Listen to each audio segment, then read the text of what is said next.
Yes. Hello everyone. So now again continuing the same, that is the frequency response of a single stage amplifier, we will solve a few problems on the same concept. Okay. So in the previous class we discussed the frequency response of a single stage amplifier. So which is with the resistive load, and along to analyze that we discussed about the Miller's capacitance or the Miller's effect, and then a single time constant for the same. Okay. So using the same concept, the Miller concept, so we have an example to be solved here. So here this is the circuit which is given. So for this we have to find the Miller equivalent circuit when feedback Z is 1 mega ohm resistor and when Z is 1 picofarad capacitor. Okay. So we have two sub problems associated with this. So this is the circuit which is given, consisting of a signal source with an resistance, series resistance Rs to be 10 kilo ohm, and an amplifier with a gain of minus 100 and feedback impedance which is represented by Z. Okay, and V out at the output. Fine. So this is the circuit given. So we have to find out the Miller equivalent circuit when this Z is 1 mega ohm resistance and 1 picofarad capacitance. Okay, and also determine the transfer function. Transfer function means V out by V signal in each case. Okay, V out by V signal in both the cases, right? So first considering it for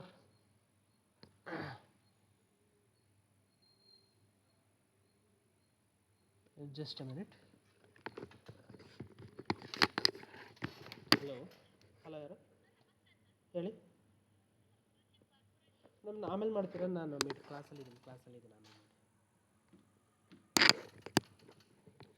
Yeah, sorry for the interruption.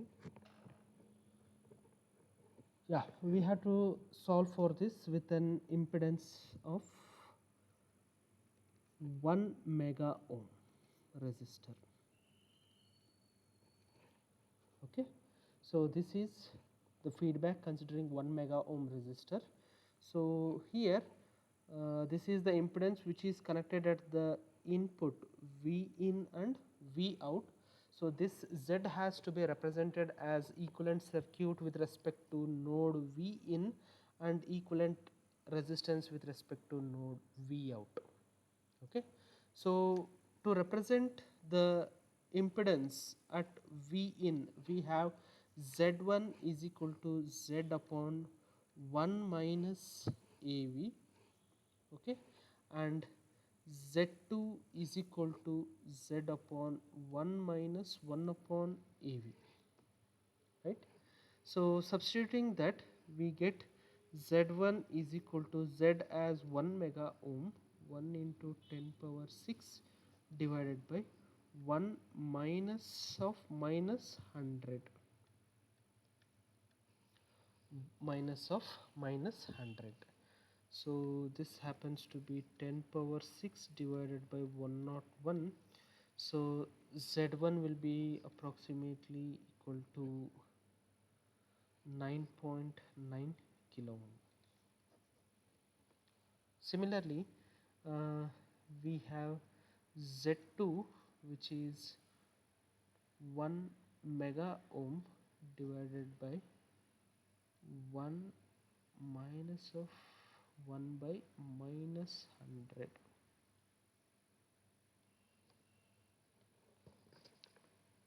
Right.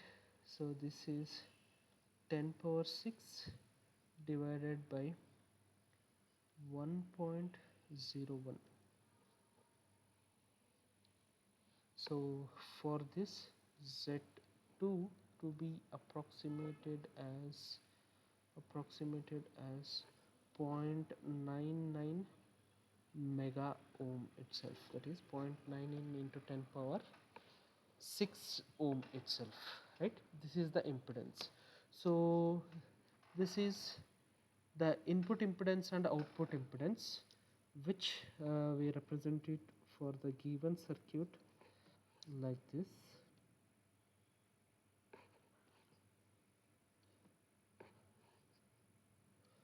This is V in and this is V signal, this is RS, which is 10k, okay, and say this is minus 100 times of V in, this is V in and this is minus 100 of V in, and this is the resistance, and this is the resistance Z1, which is 9.9k, and this is Z2, which is 0.9 mega ohm, okay, corresponding to the node V out, and this is corresponding to the node V in, this node V in, okay. So this was the Z which was connected between input and output node.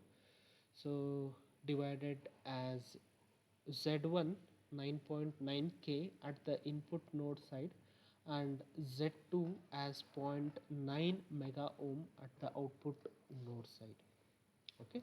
So this is what we analyzed it for the input and output Miller circuits. Now finding the transfer function, that is V out by V signal.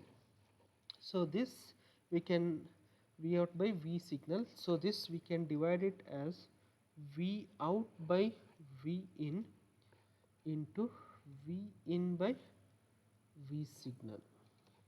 Okay. So this part V out by V in is nothing but minus 100. Okay, V out by V in is nothing but minus 100. So V in by V signal, that is this part of the circuit, is given as 9.9k divided by 10k plus 9.9k, the second part of it. Okay, so this part is nothing but minus 100 V out by V in, and the V in by V signal is 9.9k divided by 10k plus 9.9k, which you calculating you get it around what, minus 49.7 volts per volt. So your V out by V signal is minus 49.7, right?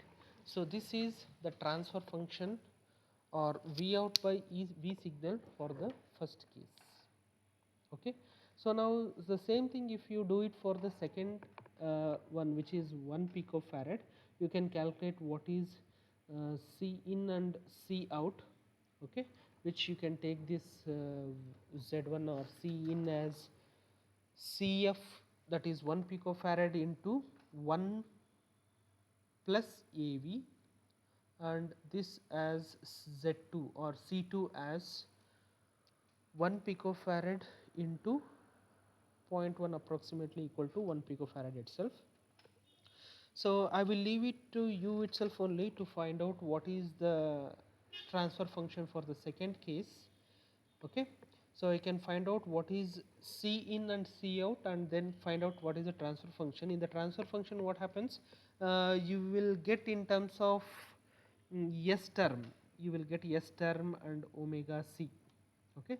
So you can do it, let me see how many of you all do it, okay. Now moving on to the next example. Moving on to the next example, we have consider a circuit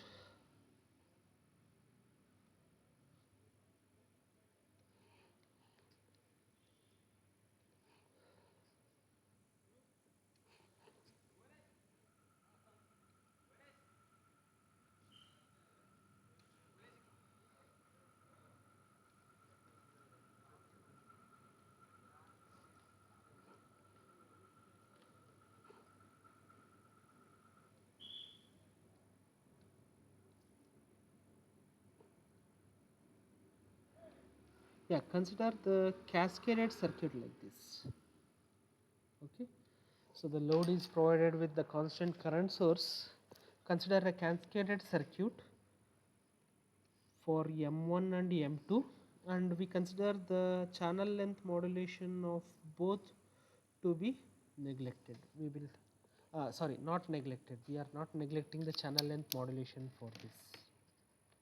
Okay. So here, find out, the question is how many poles are there in the circuit, and the second, write the expression for each pole. Okay, we have again the same thing here. Find out how many poles are there and write the expression for each pole. Fine. So here, to find the solution for this,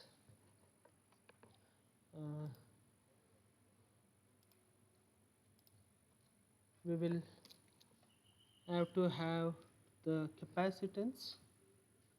This is CGD1,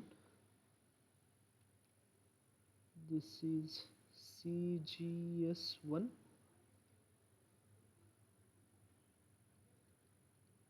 this is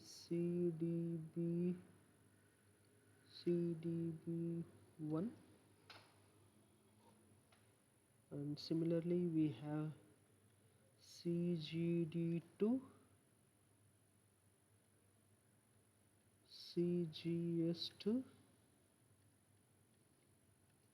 CDB2. We have the parasitic capacitance corresponding to both the stage, right?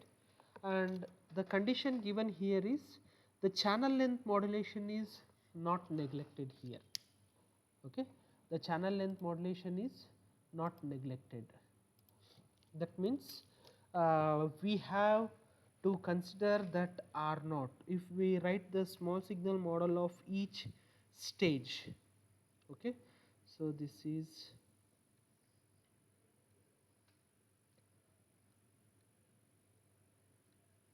Gm into Vgs,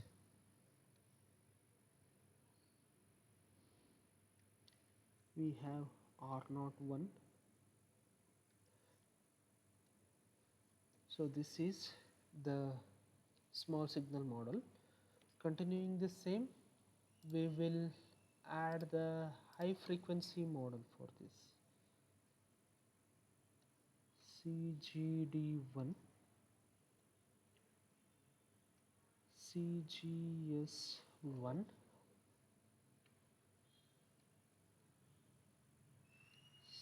CDB1, CDB1. Okay, so the output of this is given as input for the next stage, which we will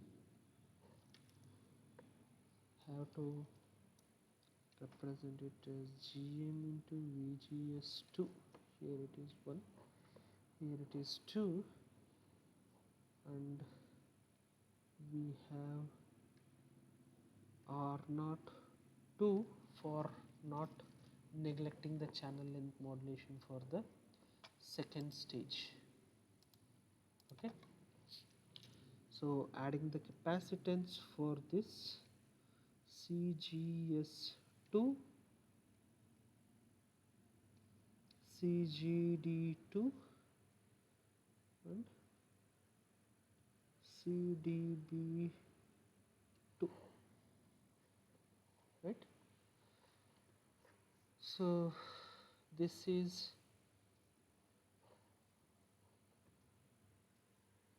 RS for the first stage. So this will be V in and this will be V out, and this will be node X. So this is node X.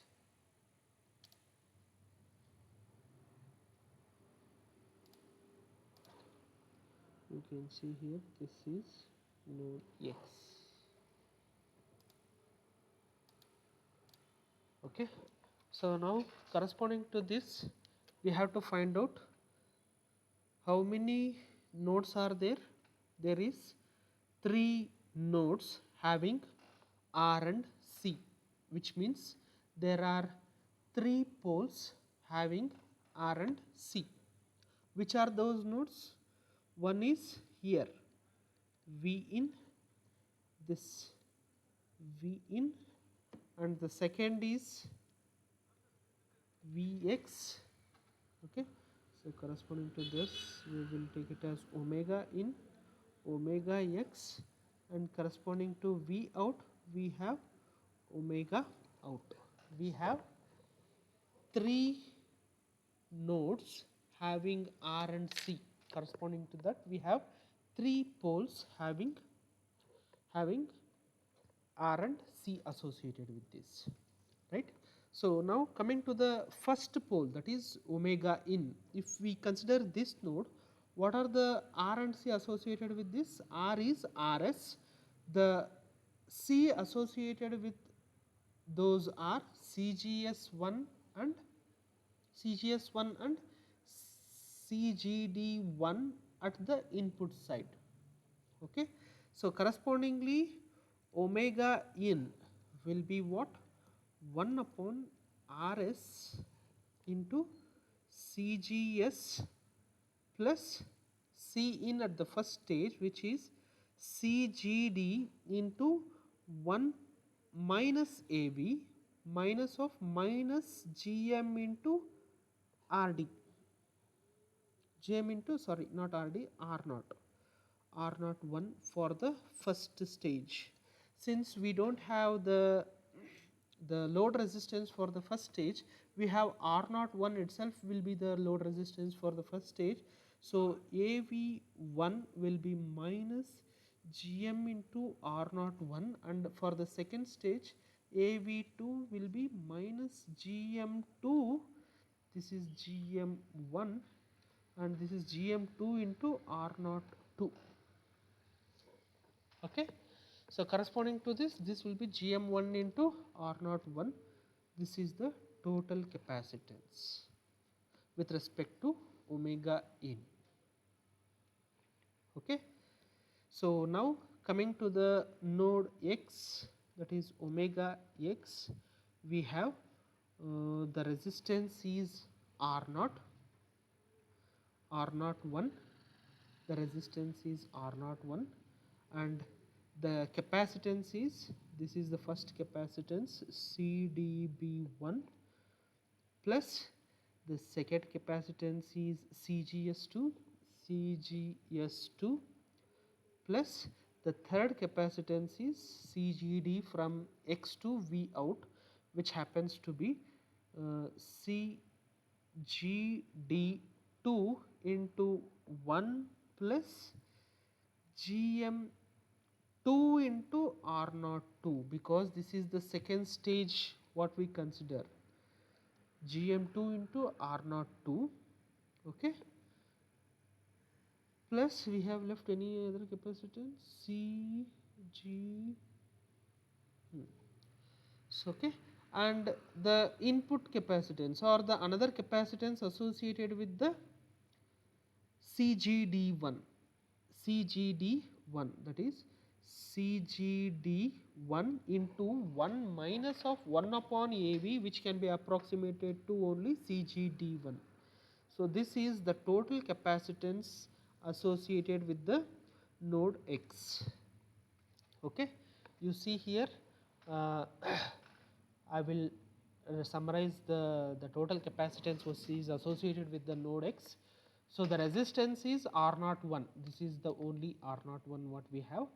Okay, so next is CDB1. Okay, CDB1, that is the output capacitance, this CDB1. Okay, next is second capacitance is CGS2, and the third capacitance is this CGD2 multiplied by 1 plus AV times, okay, 1 minus AV times, and another capacitance which is actually associated with the this CGD2, which is splitted into the input side and the output side. So this is CGD1 itself, approximated to CGD1 itself, which I have taken it here, CGD1. So there are 4 capacitance, 1, 2, 3 and 4 capacitance associated with the node X with the resistance R01. Similarly, at node output node, which is omega out, fine. Well, the resistance is R02, and the capacitance are the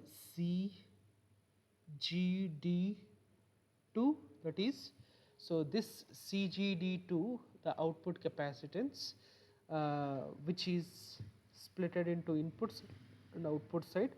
At the output side we have only CGD2 into 1 minus 1 upon AV, which can be approximated to CGD2.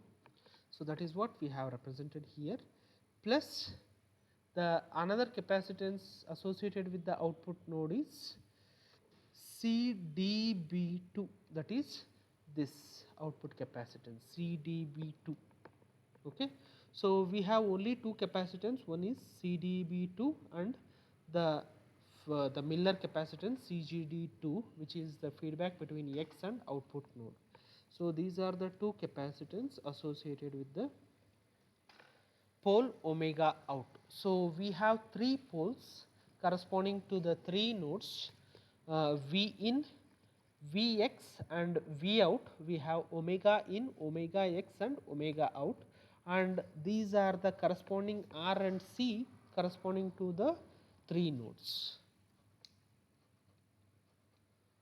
Fine, and of course in this we can say that omega x is dominant, because you see the denominator terms of the omega x is maximum, so omega x will be minimum. So this will be the dominant pole, and this is next dominant, and this is last dominant pole. So we have 3 poles corresponding to this cascaded circuits. So this is how we identify the poles for any given circuit. It may be any single stage amplifier or a cascaded circuits. First thing is you need to identify the nodes associated with the R and C, because it is the nodes having R and C will be having a pole associated with that node. Okay, and corresponding to the number of nodes you have consisting of R and C, those many number of poles will be present in the circuit, entire circuit. This is an example of the cascaded circuit. So similarly can be considered for your source follower circuit, common gate circuit and cascade circuit as well. So only thing is you need to find out what is the poles, what are the poles or the nodes which is associated with R and the effective capacitance and the effective resistance associated with that nodes, and you need to find out what is the pole associated with that nodes like this, right. So I'll stop here.